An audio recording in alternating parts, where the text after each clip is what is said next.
Yung mga boss, Toyota Land Cruiser. Ayan, kakabitan ko siya ng Bosch Europa horn. Pakita ko lang sa inyo. Okay, ito yung Toyota Land Cruiser mga boss. Yan ang itsura niya, kung makita nyo. Okay. So, ang ikakabit ko dito, Bosch Europa horn. At syempre, kakabitan ko siya ng additional na relay.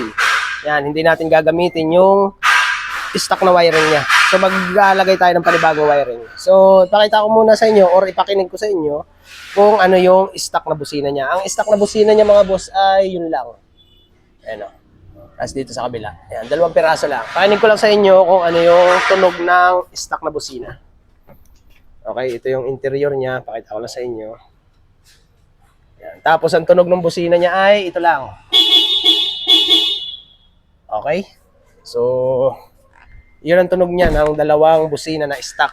At ngayon, papalitan ko na yan ng Bosch Europa. Ang pagkakalas niyan mga boss, ipipress nyo lang yung bawat clip niya. Ayan. Tapos aangatin yung ganun. Ayan. Okay, lahat yan. So, kakalasin ko na muna. At nakalas ko na yung mga clip mga boss. At dun ko na lang nilagay yung clip niya. Doon sa taas na yun. Okay. Tapos yan, kapag nakakalas nyo na lahat ng mga clip, pinipress lang naman yon. Tapos, pwede nyo nang tanggalin yung pinaka-cover niya. Tapos, dito, hindi na tayo magagawa ng bracket. Kung isang set lang ang gagamitin nating busina or ang i-install, pwede na yan dito. Okay? Yan. Tapos, maglilinya lang tayo ng wiring yan. Tapos, relay. Siguro dito ko na lang ilalagay yung relay para nakatago. Tapos, ay diretso dito yung fuse.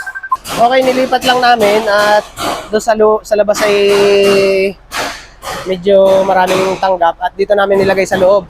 Ulitin lang ulit natin yung stock na busina, pakinig natin. Okay, at ngayon, pakinggan naman natin yung upgraded na Bosch Europa horn. Okay? At ayan na nga mga boss, naihinang ko na. Ang kinuha kong wire ay 6 na metro. May susubra dyan pero konti lang. 6 na metro, yung magkabilang dulo, itinap ko na dito. Ayan. Tapos 2 yan. Tapos tinansya ko na lang yan boss dun sa taas, yung allowance ng busina. Tapos ay inikabit ko na rin yan dito. Nakahinang yan mga boss. Ayan. Ito yung tapatan dito. Maalin lang naman yun dun. Wala namang polarity yan eh. Ayan. Tapos yung kabilang dulo, wala pa, hindi pa pinuputol yan. Tapos yan, dito, tinansya ko lang yun mula dito. Tinanggal ko na yun eh. Tapos hanggang dito.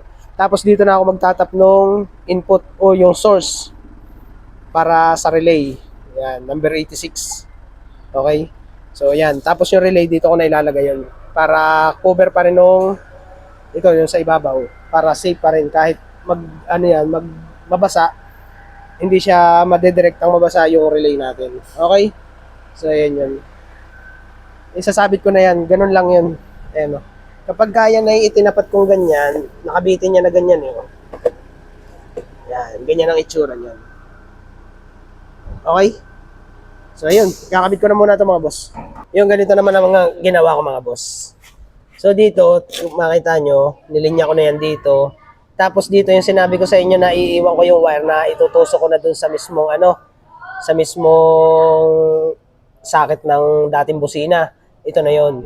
Tapos yan, kung makita nyo, pinutol ko itong wire na to, dito, doon sa 2 wire.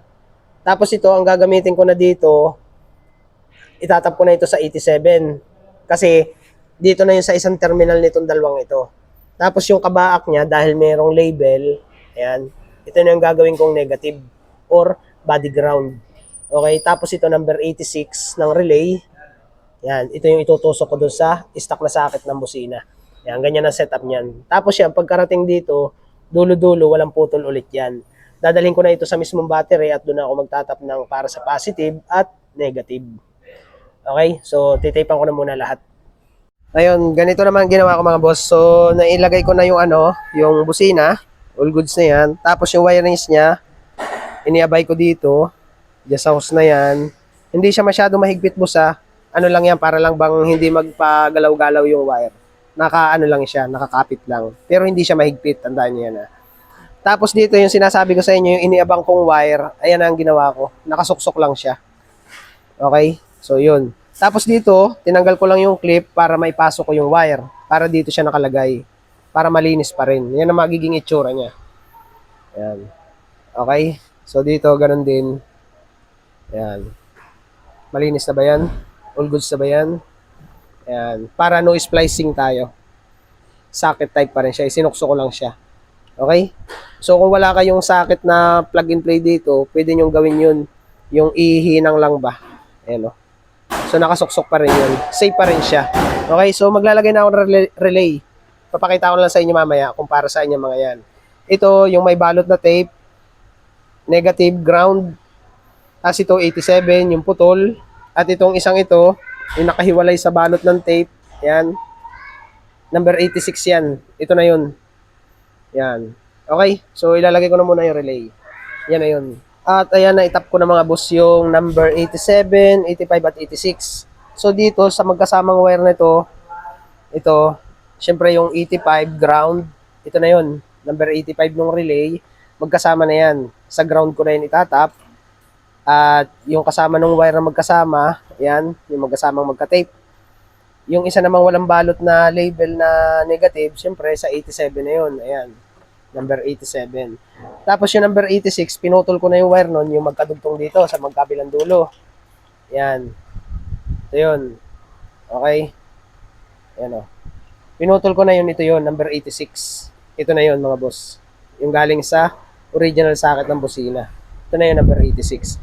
Tapos ito, idudugtong ko lang itong kaputol na wire na ito sa number 30. At lalagyan ko siya ng label para may label ako para sa ground at para sa number 30 na doon sa battery, ilalagay ko. At idadaloy ko yan dito. Iabay ko yan dito. Punta doon sa battery bay. Okay? So yun, number 85 all goods na, number 87, number 86, number 30 na lang. Tatap ko. Okay, dulo-dulo. So itatap ko na muna yan. At ayan, naitap ko na nga boss yung number 30. Tapos doon sa pinakadulo, hindi ko pa pinuputol. Pinagsagpong ko lang siya gamit ang tape. Tapos yan, itong number 85, ground, nilagyan ko na yan ng label. Ito yun. So yung may tape na ito para sa body ground or negative. Ayan o, dito. Okay, so babalutan ko na yan at iabay ko na yan dito, papunta dun sa battery area. Okay, ang pagkakalas naman nito mga boss, i-unlock nyo lang ito, pipress nyo ito. Ayan. Tapos dito, yun. Tapos pwede nyo niya siyang angatin. So ayan yung battery niya. Din size. Ano bang size nito? Basta yan yun. Okay? So magtatap lang ako sa positive, tapos negative, body ground. Okay? So yun, ililinya ko na muna itong wiring na to. Pakita ko sa inyo mamaya. So yung busina natin, all goods na yan. Ito, ihahanap ko na ng pwesto. Somewhere down the road. Okay? So yun, all goods na yan. Okay, nailinya ko na mga boss. Yan, kung makikita nyo dito, ayun o, dito ko nilinya yan. Tapos dito sa ilalim, nasa ilalim ng wire na to. Siyempre naka-cable tie din. Tapos pagdating dito, kinat ko na dito yung isang wire na para sa negative. Nilagyan ko na ng ground. Ito yung label niyan mga boss. Ayan. Ito yung may tape. Kinat ko na yan dito. At dito ko siya itatap or ilalagay dito sa tornilyuhan na to. Ayan. Ito yung ground. May terminal na bilog. Yan. Di yan. Okay? So, iti-tape ko na lang ito dito. Tapos iaabay ko yan dito para makapag-tap na ako dito ng battery with fuse sa 12 volts doon sa positive niya. Okay? So, yan yung setup niyan. Ayan, hindi ko pa pinuputol, no? Okay? Kaya ganyan ang ginagawa ko in case na mahaba pa yung tira, magagamit pa natin sa kasunod. Ayan, no? Okay? Hanggang dyan ko pinutol, oh. Tapos yun na yung ground. Nilagyan ko ng terminal na bilog. Okay? So, lalagyan ko na to ng fuse holder para mailagay ko na dito sa positive ng battery. Okay, ganyan ang setup niyan. At ito na yung setup mga boss. Yung fuse niya, dito ko na nilagay. Ang fuse niya na, yung bala niya ay 30 amperes. Pero pwede rin dyan 20 amperes. Depende sa inyo. Ang nilagay ko ngayon ay 30 amperes. Tapos dito na yung ground niya. Size 12 yung ano, or number 12 na tornilyo yung ginamit ko. Tapos yan yung setup niyan. Tapos dito. Yan. Tapos dito okay na rin. All goods na yan. Tapos dito nga pala mga boss. Yung setup natin dito ng busina. Yan.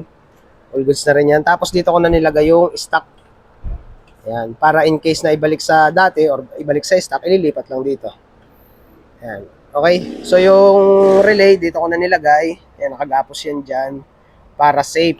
Yan, para in case na mag-troubleshoot tayo, nandyan lang yan, mabilis lang dudukutin. Okay? So ayun, titestingin ko na muna ito para malaman natin kung ano yung tunog niya nung Boss Europa Horn. Okay? At ayan na nga mga boss, tapos na yung aking ginawang busina dito sa Land Cruiser. Ayan, pakita ko lang sa inyo. Okay, at dahil tapos na nga, ipakita ko lang sa inyo yung panel. Ayan, all goods na yan. Tapos dito, tapos yung panel dun sa battery, okay na rin. At makita nyo, walang makikitang wirings dyan. At ito, titestingin na natin mga boss, yung bagong busina. Okay, so yun yung Boss Europa na ikinabit ko at yung stock na busina kung nakinig nyo kanina. Okay?